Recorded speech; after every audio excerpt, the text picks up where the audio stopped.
Uno, dos, tres. Muy buenos días a todos. Pues bueno, vamos a continuar con nuestro estudio de la Confesión de Fe de 1689. Hoy vamos a continuar con el capítulo 24, párrafo 2. Pero antes de hacerlo vamos a orar, vamos a pedirle al Señor que nos dé la gracia para poder exponer este párrafo, como todos los anteriores, sumamente interesante. Oremos al Señor. Padre, te damos primeramente, Señor, gracias por este día tan especial, este día de adoración, Señor, donde sabemos que de manera especial, Señor, tu presencia está en medio de nosotros, donde sabemos, Señor, que tu Espíritu, Señor, habla y ministra a nuestros corazones por medio de tu palabra, Señor.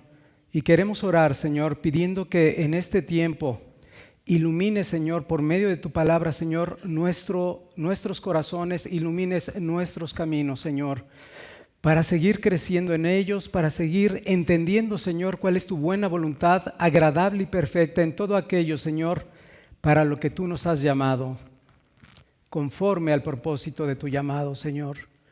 Háblanos, Señor, en este día por medio de esta palabra, Señor. Fortalécenos, Señor, aún por medio de ella. Y Padre, que todo esto siga repercutiendo, Señor, en una iglesia cada vez más entendida, más madura, Señor, en todos los aspectos doctrinales, Señor, que son fundamentales para la vida. Te amamos, te bendecimos y lo ponemos delante de ti en el nombre de Jesús. Amén. Si gustas acompañarme, si traes tu confesión de fe, estamos utilizando la de nuestros hermanos del Legado Bautista Confesional. En el capítulo 24, párrafo 2, dice el capítulo 24, párrafo 2 de las autoridades: es lícito que los cristianos acepten y ejerzan el cargo de autoridad civil cuando sean llamados a ello, en cuya administración deben preservar especialmente la justicia y la paz, conforme a las leyes que sean sanas de cada reino y estado. Entonces, con este fin, ahora bajo el Nuevo Testamento, pueden hacer la guerra lícitamente en ocasiones justas y necesarias.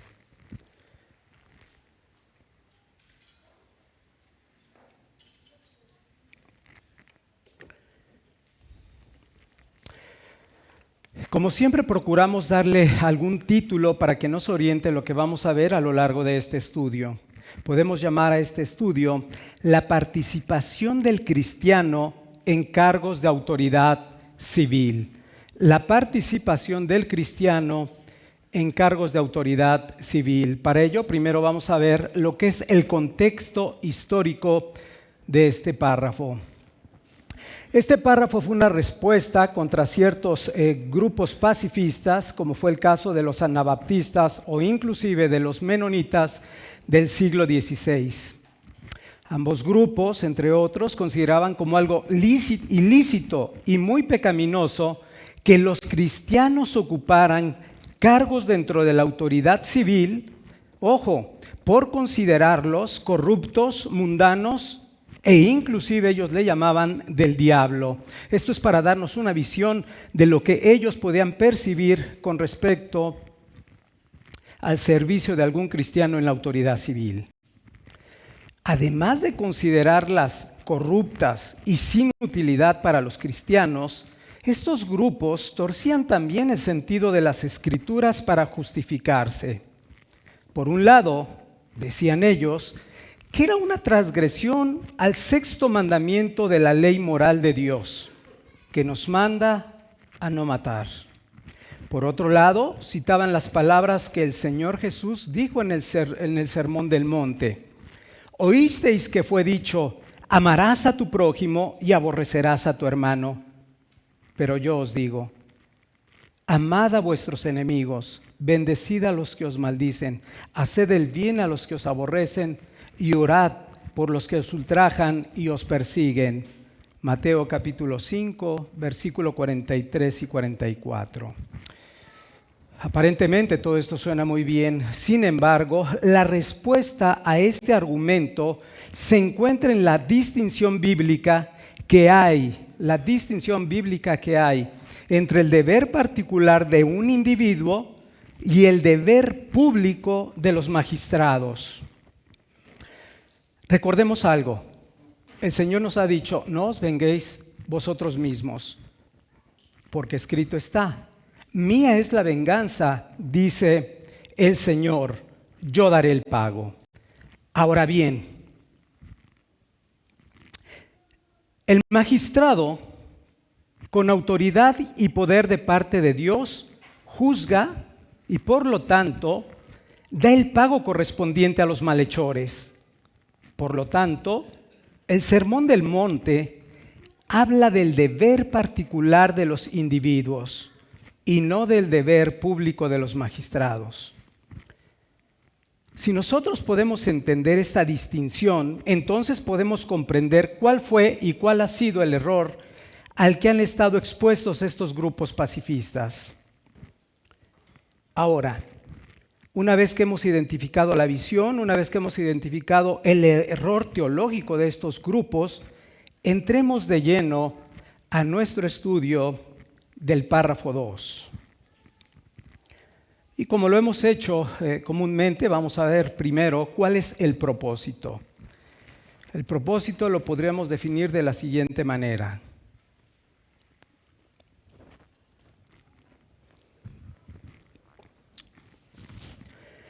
Afirmar que es lícito para los cristianos ocupar y desempeñar funciones de autoridad civil. Ese sería nuestro propósito. Afirmar, demostrar que es lícito para los cristianos ocupar y desempeñar las funciones de autoridad, de algún cargo de autoridad civil. Ahora, quizás algunos se puedan preguntar como qué clase de puestos se refiere o a qué cargos de autoridad podríamos estar hablando. Y para mencionar solamente algunos, podríamos pensar en los gobernadores, podríamos pensar en los secretarios de Estado, en los magistrados, que es más específico de nuestro párrafo, mejor conocidos como jueces, los policías, los militares, entre otros. Podríamos preguntarnos, ¿cuál es la función de los creyentes en estos cargos de autoridad? Nuestro párrafo lo especifica claramente diciendo mantener o preservar la justicia y la paz. Para darnos una pequeña idea de las funciones que Dios demanda de estas autoridades civiles, quisiera que me acompañes por favor al Salmo 82, párrafos 3 y 4. Salmo 82, párrafo 3 y 4. Algunas funciones dentro del cargo de autoridad civil dice: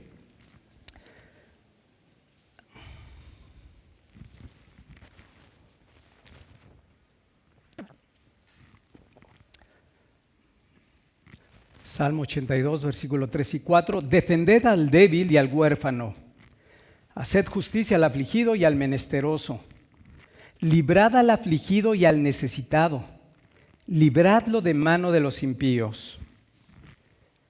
Ahora podríamos preguntarnos lo siguiente: ¿cómo deben los cristianos ejercer estas funciones?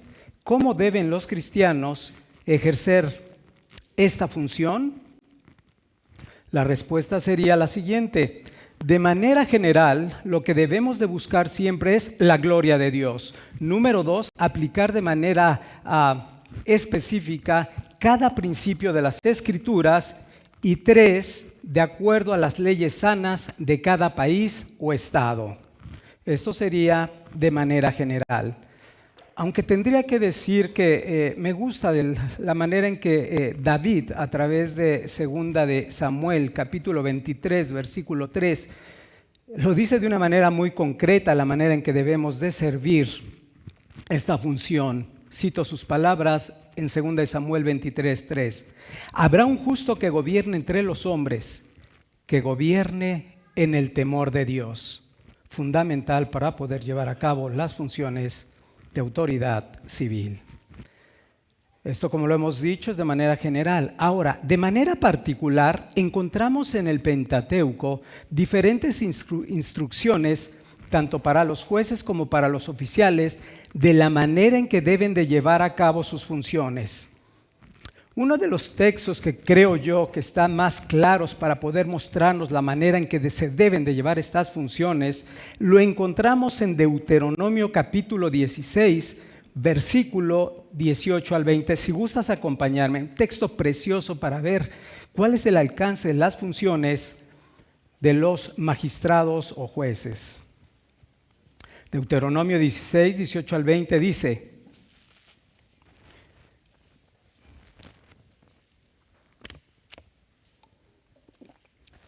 jueces y oficiales pondrás en todas tus ciudades que Jehová tu Dios te dará en tus tribus, los cuales juzgarán al pueblo con justo juicio.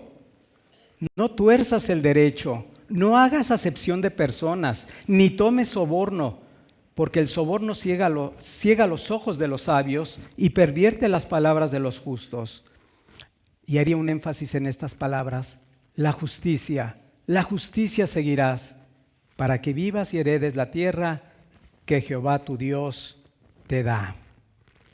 Entonces, después de haber visto cuál es el propósito, cuáles son las principales funciones de las autoridades civiles, ahora quisiera mencionar algunos de los hombres piadosos a lo largo de la Escritura que han desarrollado este tipo de funciones en el Antiguo Testamento. Uno de los primeros ejemplos, de hecho, que encontramos a lo largo de todas las Escrituras es el de José. ¿Recuerdas José? José fue llamado para ser gobernador de Egipto, solamente estando abajo de Faraón o por debajo de Faraón. Recordamos que a pesar de haber estado 2 años en prisión por un juicio injusto, donde se le estaba acusando por el intento de un abuso sexual sobre la esposa de Potifar, José, cuando sale de prisión o sale de la cárcel, no sale ni amargado ni tampoco quejándose de los magistrados corruptos, no, en absoluto, sino que acepta de buen agrado servir a esa nación, servir a Egipto y además cumplir los propósitos de Dios para con su pueblo. Y esto lo podemos ver en Génesis capítulo 45, versículo 8, cito: así pues, no me enviasteis acá vosotros, sino Dios, que me ha puesto por padre de Faraón y por señor de toda su casa y por gobernador en toda la tierra de Egipto. Entonces, este ejemplo es precioso. Sin embargo, uno de mis ejemplos favoritos sigue y seguirá siendo el de Daniel. ¿Recuerdas? Daniel, que como lo hemos dicho, sirvió de una manera irreprensible de manera irreprensible como uno de los hombres más confiables y sabios, tanto en el gobierno de Nabucodonosor como en el gobierno de Darío. Y algo que caracterizó tanto a José como a Daniel es que ambos sirvieron de una manera irreprensible estando en naciones sumamente paganas, lo cual es importante que lo podamos entender. Esto era el caso de Egipto y de Babilonia. Como dice el libro de Hebreos, tiempo me faltaría para poder estar mencionando diferentes hombres piadosos a lo largo de la historia que pudieron servir al Señor en diferentes cargos de autoridad civil. Algunos de ellos recordarás, como es el caso del gran rey de Israel llamado David, o qué decir de un Ezequías o de ese precioso gobernador reformador llamado Nehemías. Ambos o todos ellos sirvieron como gobernadores al pueblo de Dios. Esto nos permite entonces ver la legitimidad de lo que es que un cristiano, un hombre de Dios, pueda servir como en un cargo de autoridad civil. Ahora, en el Nuevo Testamento, recordamos cómo la semana pasada, de manera especial, en el párrafo 1, vimos cómo las autoridades son puestas por Dios Y hay un precioso énfasis que podemos encontrar en este capítulo 13. En el versículo 2 particularmente dice que las autoridades han sido establecidas por Dios. Y en el versículo 4 dice porque son ministros o siervos de Dios. Ahora, ¿por qué esto es importante? Simplemente porque vemos que en el nuevo pacto es también legítimo que un cristiano pueda ocupar algún cargo de autoridad civil. Ahora bien, sabemos que Dios de manera soberana ha establecido normas y leyes para que se guarden la justicia y la paz entre los hombres. Y precisamente son los magistrados los que son los responsables de hacerlas cumplir y, de ser necesario, ejercer el poder coercitivo, es decir, ejercer la fuerza para poder cumplirlas. Porque recordamos que decía en Romanos también capítulo 13, pues no en vano llevan la espada. Pero además nuestra confesión dice que los magistrados deberán administrar la justicia y la paz, interesante frase, conforme a las leyes saludables de cada reino y estado, conforme a las leyes saludables de cada reino y estado. Cuando hablamos de esas leyes saludables, se refiere básicamente a aquellas que son favorables a la moral, a la religión y a la prosperidad, fundamentalmente. Y esto va a traer como consecuencia el bienestar público, la justicia y la paz en una nación. Y como lo hemos dicho, es el deber de los magistrados defenderlas y hacer que se lleven a cabo. Termina nuestro párrafo diciendo: ahora bajo el Nuevo Testamento pueden hacer la guerra lícitamente en ocasiones justas y necesarias. Ahora bajo el Nuevo Testamento pueden hacer la guerra lícitamente en ocasiones justas y necesarias. El texto que menciona para esta afirmación, nuestra confesión de fe, es el que encontramos en el Evangelio de Lucas en el capítulo 3. En ese contexto donde viene Juan el Bautista predicando el bautismo del arrepentimiento para el perdón de pecados. Y recordamos que en ese contexto muchos habían creído al mensaje de Juan, al punto que algunos decían: entonces, ¿qué haremos? Y esto nos lleva a nuestro versículo que apoya esta afirmación de la confesión de fe. Capítulo 3, versículo 14 del Evangelio de Lucas. Dice: también le preguntaron unos soldados, diciendo: ¿y nosotros qué haremos? Y les dijo: no hagáis extorsión a nadie, ni calumniéis, y contentaos con vuestro salario. ¿Por qué es importante este texto? Porque recordemos, primero, Juan el Bautista había sido lleno del Espíritu Santo desde el vientre de su madre. De los nacidos de mujer no se había levantado uno tan grande como lo era Juan, de acuerdo al testimonio que el Señor da sobre él. Bueno, pues cuando le responde Juan el Bautista, no les dice: lo que tienen que hacer es dejen su servicio militar, desháganse de sus armas y ahora vuélvanse agricultores. No vemos que le diga eso Juan el Bautista. Solo les dice: no extorsionen, no calumnien y busquen hacer su trabajo de la manera que agrada a Dios. Este es un muy buen texto, podría ser suficiente. Sin embargo, recordamos también cuando el Señor Jesús, en el Evangelio de Mateo capítulo 8, versículos 5 al 13, sana al siervo de un centurión, ¿te acuerdas? No lo condicionó y le dijo: bueno, está bien, voy a sanar a tu siervo, pero tienes antes que dejar tu servicio militar. No, tampoco lo condiciona. Más adelante en el libro de los Hechos recordamos cómo Cornelio cree ante la gloriosa predicación de Pedro. Pero antes de ser bautizado, Pedro no le dice: bueno, sí te voy a bautizar siempre y cuando dejes tu trabajo en el ejército. Vemos que no hay ningún cuestionamiento en absoluto. Así que estos tres ejemplos nos muestran que es lícito para el cristiano ser soldado y, de ser necesario, ir a la guerra.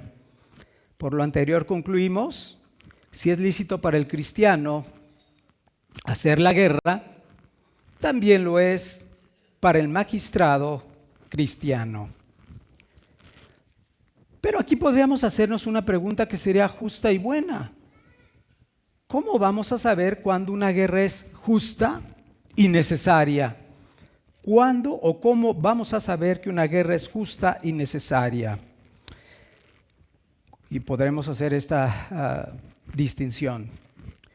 Cuando una guerra tiene como propósito defender a su pueblo, defender a su tierra, su soberanía o inclusive su forma de vida, entonces estamos hablando de una guerra que es justa.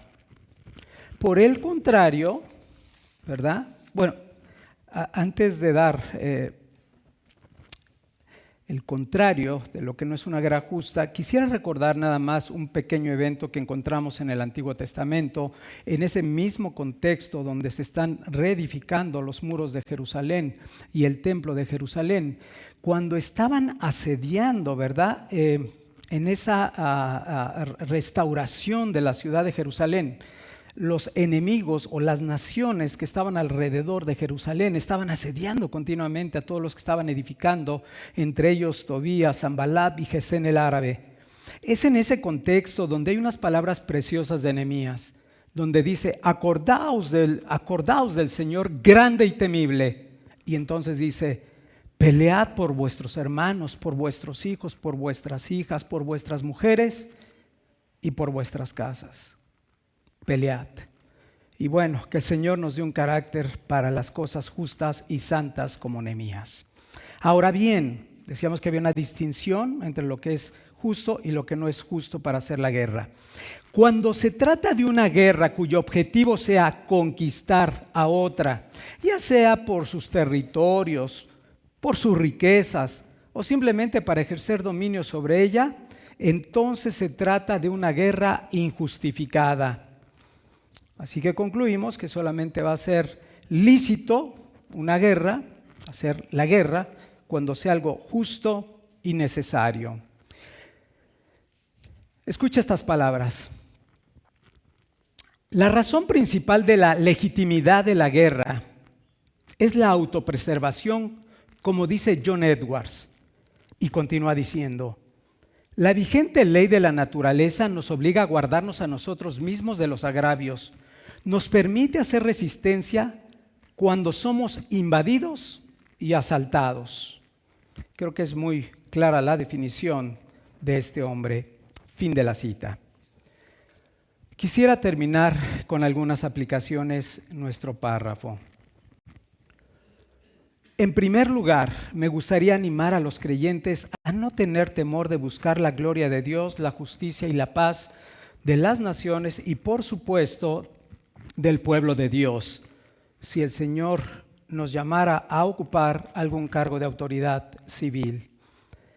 Recordemos que a lo largo de la historia, no solamente en el Antiguo y en el Nuevo Testamento como lo vemos, sino a lo largo de la historia, una vez que ha avanzado la historia de la redención, hombres convertidos a Cristo con convicciones, esta palabra también enfatiza, las convicciones firmes, han sido de gran bendición tanto para el pueblo de Dios como para su propia nación. Un ejemplo de esto fue William Wilberforce, cristiano y miembro del Parlamento de Inglaterra, quien en 1791 presentó la iniciativa de ley para eliminar la trata de esclavos africanos y la propia esclavitud. Convicciones firmes. Su incansable labor tuvo finalmente fruto en 1807, cuando su iniciativa fue aprobada en el Parlamento británico y con ello la abolición de la esclavitud. Ahora quisiera decirte un contexto en la conversión de Wilberforce que fue muy importante para que él pudiera perseverar en ello. William Wilberforce, después de su conversión, dice él mismo que tuvo miles de preguntas, miles de inquietudes, y entonces tomó una gran decisión de ir y buscar a John Newton, al pastor John Newton, del cual él tenía la posibilidad de hablar. Y John Newton le da las siguientes palabras: se espera y se cree que el Señor lo ha levantado a usted para el bien de su iglesia y para el bien de la nación. Estas palabras de John Newton fueron de tal impacto en el corazón de Wilberforce que influyeron tanto al punto de nunca apartarse de la vida pública. Después de esto, ahora voy a citar las palabras de William Wilberforce. El gran objetivo de mi existencia como parlamentario es la abolición de la trata de esclavos. Ante esta gran causa, todas las demás menguan ante mis ojos. Y debo decir que la seguridad de que estoy aquí mismo aumenta grandemente la satisfacción con la que me dedico a afirmarlo. Si Dios quiere honrarme hasta este momento, sea yo el instrumento usado para detener tal camino de perversidad y crueldad como nunca ha deshonrado antes a un país cristiano. Fin de la cita. Tenemos que ser muy objetivos y tenemos que decir que es muy probable que la mayoría de los cristianos no va a llegar a un alto nivel dentro de alguna estructura del gobierno. Esa es la realidad. Pero es más posible que un cristiano sí pueda trabajar en alguna dependencia de gobierno, ya sea de manera administrativa, que es algo común, o inclusive como policía o como militar. Y debemos ver que incluso en esas vocaciones más comunes dentro del gobierno cristiano se puede glorificar a Dios.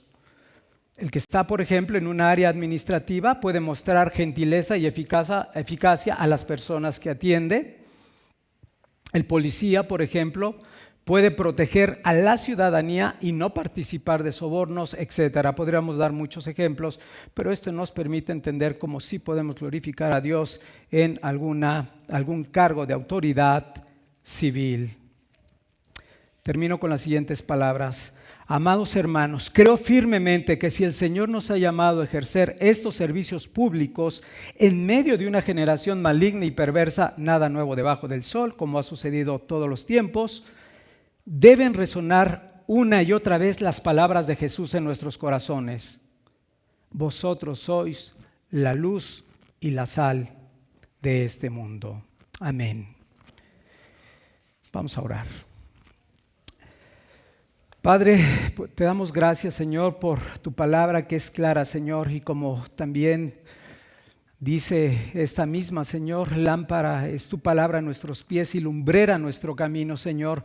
Gracias porque esto nos da claridad, no solamente, Señor, por si nosotros tenemos algún tipo de llamado, Señor, en algún cargo de autoridad civil, sino para poder aconsejar, Señor, sabiamente lo que corresponde en cada uno de estos aspectos, Señor, que tú nos puedes, Señor, permitir en algún momento para poder instruir, guiar o dirigir a otra persona, Señor. Gracias por tu palabra nuevamente, gracias por esta confesión, Señor.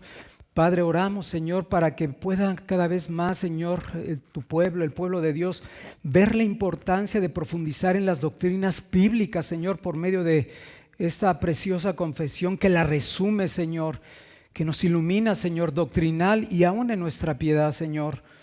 Obra en los corazones, Señor, para que se pueda ver la importancia y día a día, Señor, agregues más de tu iglesia, Señor, al anhelo de conocer más profundamente tu palabra. Gracias, Señor, te bendecimos en el nombre de Jesús. Amén.